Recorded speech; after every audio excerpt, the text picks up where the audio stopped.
Greta, fyrsti sigurinn komin heim, 70-66. Já. Hvað er að skapa þetta fyrir ykkur í dag? Hvað? Hvað er að skapa þetta fyrir ykkur heldur?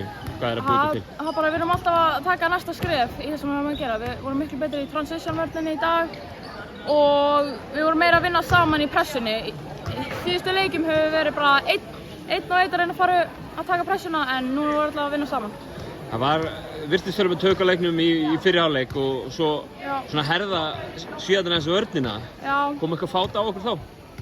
Nei, við vissum bara við ætlum að fara alla leið sko. Við hugsaðum já, þær eru að fara run en við ætlum bara að halda haus. Þriðji leikurinn og ég meina fyrstu 2 leikirnir á þessu móti, ég meina þið áttu í fullum tíum í að ná í sigra í þeim leikum. Er ekki kærkomið að hafa náð í þannig? Jú, það mjög sweet sko, já. Það mjög gott. Áframhaldið á mótinu og frídagur hjá okkur í gær, þannig að þið fóðu Finnland á morgun, hafðu eitthvað náðu að skoða það? Við fyrir bara að skoða það á eftir sko á vídeofundi, þannig já, þá fyrir við bara að skoða hvað ætlum að gera þar, breyta til og þannig. Það halda sigurgöngunni gangandi, vonandi? Já, akkurat. Kæra þakki Greta og gangi ykkur vel á morgun. Já, takk fyrir.